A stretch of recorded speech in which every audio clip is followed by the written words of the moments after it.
द्वीप में है। ढाई द्वीप के बाहर ये जितने भी असंख्यात द्वीप समुद्र है, इनमें समुद्रों में कोई तिर्यंच जीव नहीं पाए जाते। एकेंद्री तो सभी जगह है, और जो समुद्र है उसमें जल का एक जीव है ही। बाकी उन समुद्रों में कोई प्रकार के त्रस्त जीव नहीं होते। और यही कारण है कि क्षीर समुद्र के जल से जब भगवान का अभिषेक होता है तो उसको छानने की ज़रूरत नहीं पड़ती है, क्योंकि वो छानने लग जाएंगे तो कितना बड़ा तो कपड़ा चाहिए और कितनी व्यवस्था चाहिए। वो पानी अपने आप में प्रासुक है, उस पानी को छानने की कोई आवश्यकता नहीं है, उसमें कोई त्रस्त जीव नहीं होते। तो ये जितने भी बाहर के दूसरे समुद्र के बाहर के तीसरे समुद्र से लेकर जितने भी स्वयं रमण समुद्र तक, स्वयं रमण समुद्र को छोड़कर बीच के जितने भी समुद्र हैं, उन समुद्रों में कोई प्रकार के त्रस्त जीव नहीं है। केवल प्योर जल का एक जीव है, बस वो एकेंद्रीय जो जल का एक होता है वो है, बाकी कोई जीव नहीं। अब बचे द्वीप, तो उन द्वीपों में कौन निवास करता है? समुद्रों में तो कोई नहीं है, केवल जल का एक जल है। द्वीपों में कौन है? ये सारे द्वीप बताए ना अभी अपन ने, स्वयं जैसे नंदीश्वर द्वीप है, रुचकवर द्वीप है, कुंडलवर द्वीप है, वारुणीवर द्वीप है। इन द्वीपों में कौन निवास करता है? तो इन द्वीपों में कैसी व्यवस्था है? इन द्वीपों में जगन्य भोग भूमि जैसी रचना है। कैसी? जगन्य भोग भूमि जैसी। और जैसे जगन्य भोग भूमि में पंचेंद्रीय जीव रहते हैं, उसी प्रकार इन भोग भूमियों में पंचेंद्रीय तिर्यंच पाए जाते हैं। कौन पाए जाते हैं? पंचेंद्रीय तिर्यंच। 2 इंद्रिय नहीं मिलेंगे, 3 इंद्रिय नहीं मिलेंगे, 4 इंद्रिय नहीं मिलेंगे, केवल इन द्वीपों में प्योर पंचेंद्रीय तिर्यंच मिलेंगे। पंचेंद्रीय तिर्यंचों में भी भोग भूमिया तिर्यंच, और सबके सब सेनी होते हैं, असैनी वहाँ कोई नहीं होता। और अंतिम जो द्वीप है जिसका नाम क्या है? स्वयंभू रमण द्वीप, तो उसके आधे हिस्से तक तो भोग भूमि है, और बाकी का जो आधा हिस्सा है इधर, ये जो आधा हिस्सा है, ये इस आधे हिस्से के अंदर कर्म भूमि जैसी रचना है। जैसे हमारे यहाँ व्यवस्था है, ठीक ऐसी की ऐसी व्यवस्था आधे स्वयंभू रमण द्वीप के अंदर है, जो कि स्वयंभू रमण समुद्र की निकट का है। और पूरा का पूरा स्वयंभू रमण समुद्र, उसमें भी कर्म भूमि जैसी रचना है, जैसी हमारे यहाँ रचना है। तो इसलिए वहाँ पर आधे स्वयंभू रमण द्वीप में और पूरे स्वयंभू रमण समुद्र में, वहाँ पर कर्म भूमियाँ तिर्यंच, अर्थात 2 इंद्रिय से लगा के पंचेंद्रिय तक सब प्रकार के तिर्यंच अपने को वहाँ मिलेंगे। ख्याल में है कुछ? फिर से बताता हूँ।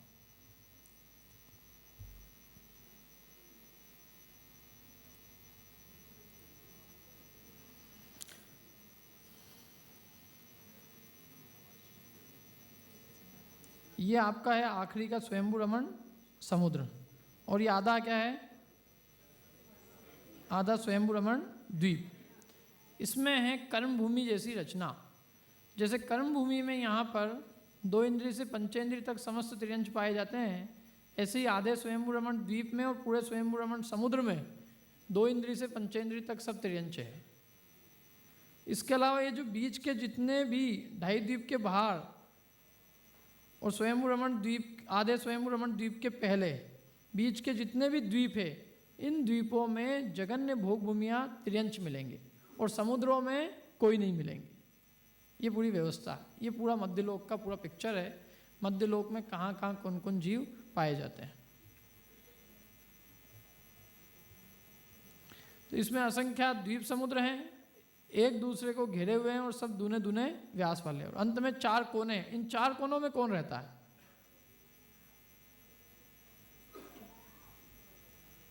ये जो 4 कोने हैं, इन 4 कोनों में किनका निवास स्थान है? यहाँ भी कोई रहता है कि कोई नहीं रहता? इन 4 कोनों में भी जैसे स्वयंभू रमण समुद्र में तिर्यंच रहते हैं, उसी प्रकार इन 4 कोनों में भी तिर्यंच जीव पाए जाते हैं। जैसे आधे स्वयंभू रमण द्वीप में तिर्यंच है, उसी प्रकार यहाँ 4 कोनों में भी कौन है? तिर्यंच। 2 इंद्रिय से लगा के पंचेंद्रिय तक के सारे तिर्यंच इन 4 कोनों में ही मिलते हैं। शास्त्रों में रचना आती बड़ी बड़ी चीज़ों की। जैसे 2 इंद्रियों में सबसे बड़ा कौन है? 2 इंद्रिय में सबसे बड़ा होता है शंख, और वो इतना बड़ा होता है 12 योजन का। कितना बड़ा? 12 योजन का। और 1 योजन कितना बताया था अपन ने? 4000 मील। वो 4000 मील वाला नहीं भी लो, छोटा वाला भी योजन लो, 8 मील का, तो 96 मील का शंख है। कितने मील का? 96 मील का, माने 150 किलोमीटर लंबा शंख। घूम जाए आदमी उसके अंदर, घुस जाए तो कदाचित वो रास्ता ही भूल जाए उसके अंदर कि निकलने का रास्ता क्या है। मतलब 150 किलोमीटर लंबा शंख वो सबसे बड़ा है। अब वो शंख कहाँ मिलेगा? वो यहाँ नहीं मिलेगा, ये 2.5 द्वीप के अंदर नहीं मिलेगा, वो मिलेगा इन स्वयंभू रमण समुद्र में, अथवा ये जो 4 कोने के जो निकट के स्थान है वहाँ। ऐसे 3 इंद्रिय में सबसे बड़ी अवगाहना किसकी होती है? 3 इंद्रिय में सबसे बड़ी अवगाहना होती है चींटी की। चींटी की 3 कोस की चींटी होती है। 3 कोस माने 6 मील। तो वो 6 मील लंबी चींटी अपनियाँ नहीं मिलेगी, अपनियाँ मिल जाएगी तो सब भाग जाएंगे। वो 6 मील लंबी 6 मील लंबी चींटी मिलेगी अपने को 4 कोनों के वहाँ। ये जो 4 कोने हैं यहाँ मिलेगी। ऐसे 4 इंद्रिय में सबसे बड़ी अवगाहना होती है भौरे की।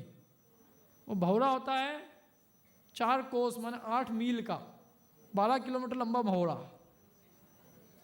कितना लंबा भौरा? 12 किलोमीटर लंबा भौरा। वो भी मिलेगा कहाँ पर? ये 4 कोनों में। ये सारी चीज़ें, मतलब ये जो बड़ी बड़ी रचनाएं हैं, ये सब अंत में जो स्वयंभू रमण द्वीप है, समुद्र है और 4 कोने हैं, वहाँ ये सब बड़ी बड़ी चीज़ें मिलती है। बाकी मध्य के जितने भी द्वीप है उनमें तो केवल भोग भूमिया तिर्यंश है, उनकी इतनी बड़ी बड़ी अवगाहना भी नहीं है।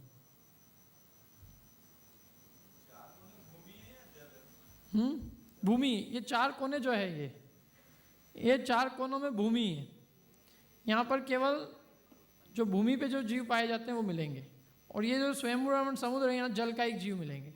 और आधा स्वयंभू रमण द्वीप है, इसमें थलचर जीव मिलेंगे, ये नभचर मिलेंगे। नहीं बताऊंगा मैं कर्म भूमि और भोग भूमि में क्या अंतर है। सीधी सीधी बात ये है कि जहाँ खटकर्म करने पड़ते हैं, खटकर्म माने असी मसी कृषि विद्या वाणिज्य, इन 6 कर्मों पूर्वक जहाँ आजीविका होती है उसका नाम है कर्म भूमि। और जहाँ कोई खटकर्म नहीं करना पड़ता, 10 प्रकार के कल्प वृक्षों से मनचाही भोग सामग्री मिलती है, उसको कहते हैं भोग भूमि। हम जिस भूमि में उत्पन्न हुए हैं वहाँ बिना 6 प्रकार के कर्म किए हमारे को आजीविका नहीं मिलती, इसलिए इसका नाम क्या है? कर्म भूमि। कर्म किए बिना आजीविका नहीं मिलने वाली। लेकिन यदि हम भोग भूमि में उत्पन्न हुए होते तो हमें बिना कुछ किए मनचाही भोग सामग्री कल्प वृक्षों के द्वारा अपने आप मिल जाती है। इनमें किन किन का निवास है मैंने पहले ही बताया था कि मध्यलोक में मनुष्यों का निवास है, तिर्यंचों का निवास है और इसके अलावा ज्योतिषियों का निवास है। और भवनवासी और व्यंतरों के भवन यहाँ पर बने हुए हैं, लेकिन वो सब ऐसे भवन हैं जैसे अपन लोगों के फार्म हाउस होते हैं। मेन घर तो कहीं और होता है और फार्म हाउस होता है ना कहीं और अलग से एक और। ऐसे ज्योतिषी और भवनवासी और व्यंतरों के जो मूल निवास स्थान है वो तो है अधोलोक में, और मध्यलोक में उनके अलग से निवास स्थान है, एक्स्ट्रा निवास स्थान।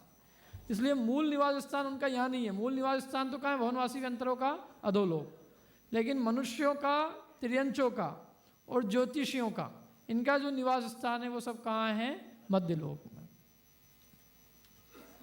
अब मध्यलोक के ठीक मध्य में आपका है जम्बू द्वीप। इसको अपन देखते हैं जम्बू द्वीप में क्या क्या है, कितना बड़ा है।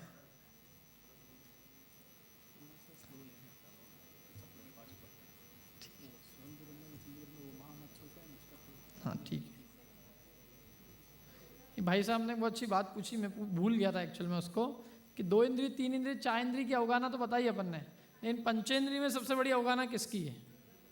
पंचेंद्रिय की अवगाहना तो हम लोगों ने सुनी होगी।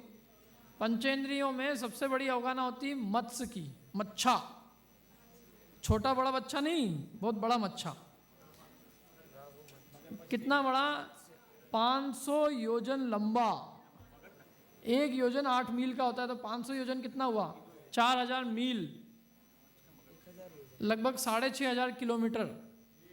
माने यहाँ से लंदन जितना दूर तो एक मगरमच्छ ही है, उतनी लंबाई है उसकी। 500 योजन चौड़ा, सॉरी 1000 योजन लंबा और 500 योजन चौड़ा और 250 योजन ऊंचा। मतलब ऊंचाई इतनी है उसकी 250 योजन की। यहाँ से लेके 250 योजन कितना हो गया? 250 योजन माने कितने हजारों मील हो गए? 2000 मील। 2000 मील तो उसकी ऊंचाई है, 4000 मील उसकी चौड़ाई है और 8000 मील उसकी लंबाई है। इतना लंबा चौड़ा जो महामत्स्य है वो कहाँ मिलता है? वो वो सब स्वयंभू रमण समुद्र में मिलेगा, यहाँ नहीं मिलेगा।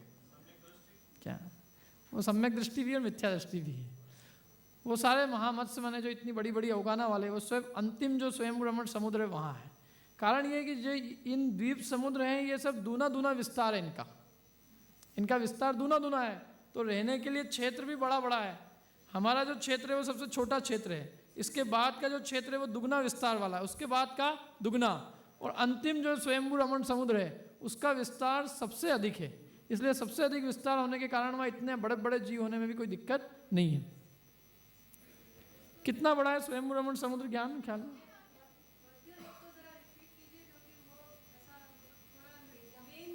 हाँ ठीक है, बताता हूँ।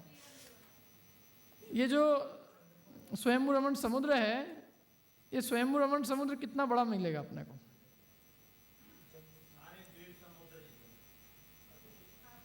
हाँ, जितनी ये यहाँ से यहाँ तक की जो चौड़ाई है उतनी केवल ये है। क्यों है ये?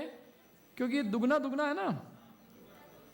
देखो आपको मैं दूसरे पिक्चर से दिखा, एक सेकंड।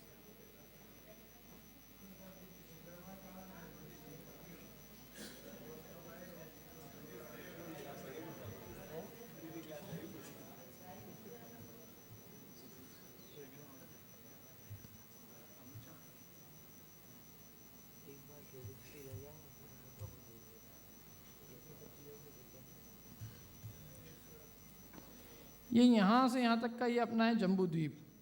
अब यहाँ चित्र में जो लवण समुद्र बताया ये इतना चौड़ा, लेकिन ये वास्तव में कितना है?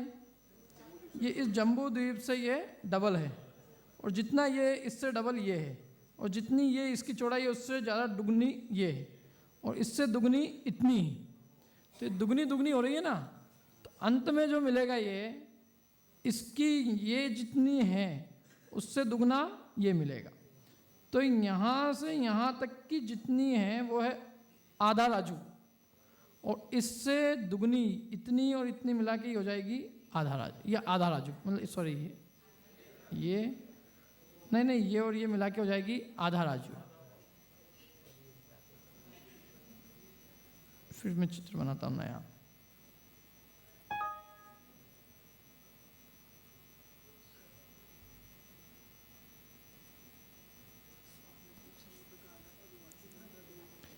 ये क्या है, अपने चित्र में अपन ने इसको छोटा छोटा बनाया है।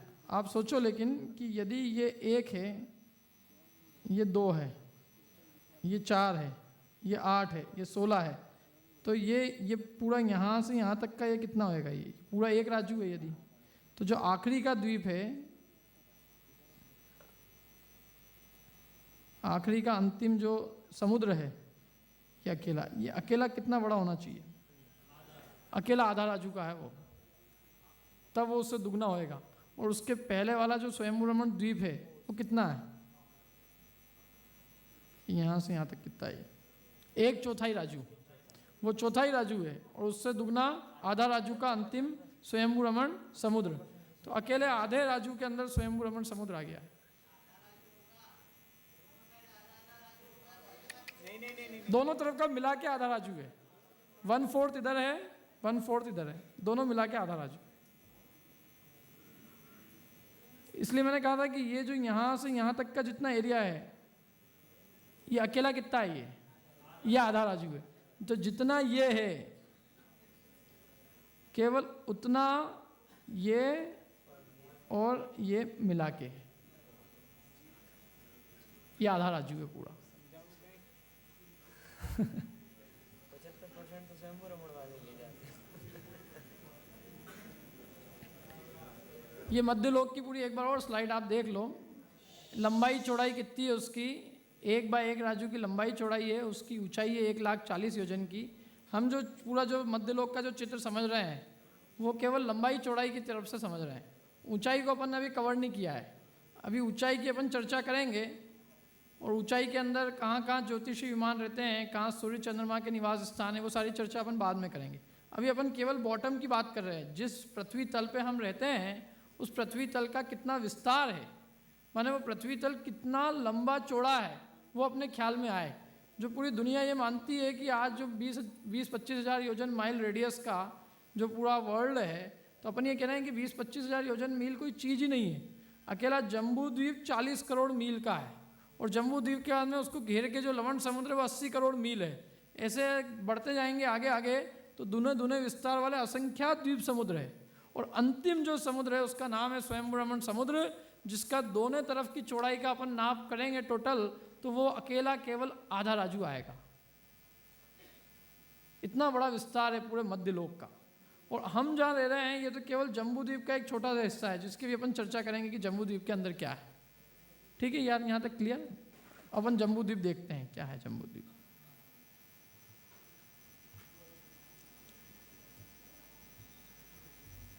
ये है आपका जम्बू द्वीप।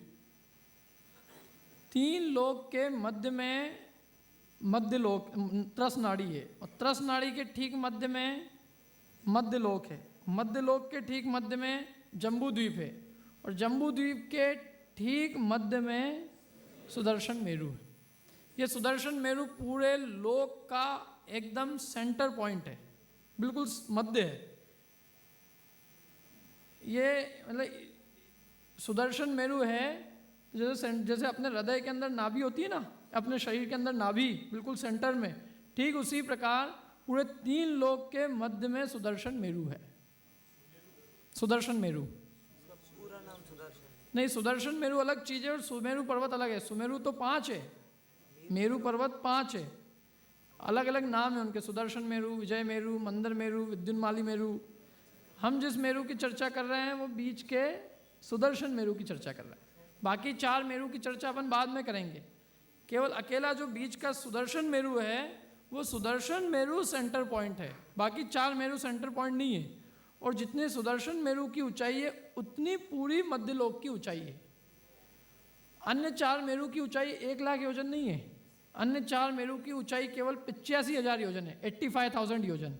लेकिन जो सुदर्शन मेरु है उसकी ऊंचाई है पूरी 1 लाख योजन।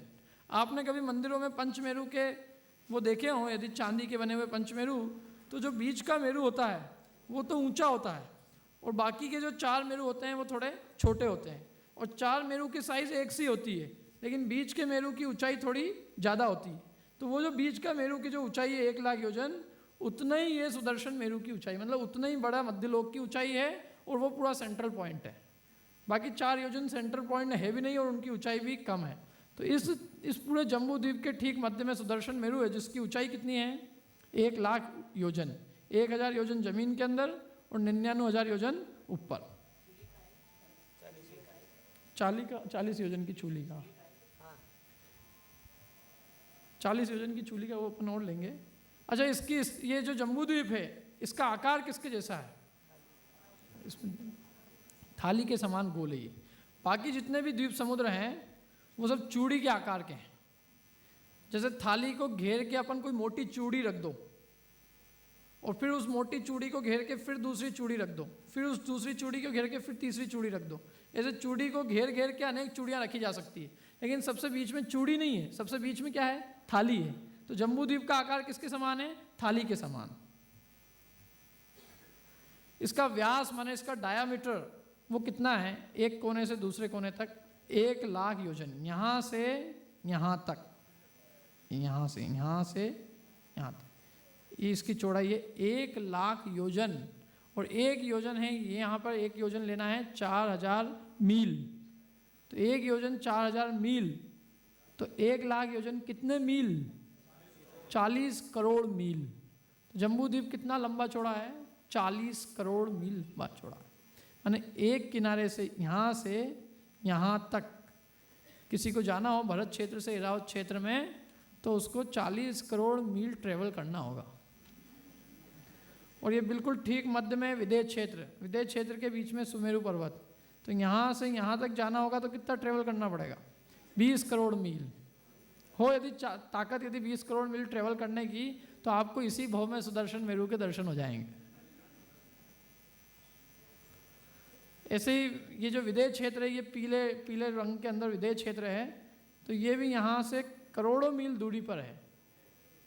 जिस विदेह क्षेत्र में सिमंदर परमात्मा बसते हैं वो हमारे इस भरत क्षेत्र से करोड़ों मील दूरी पर है।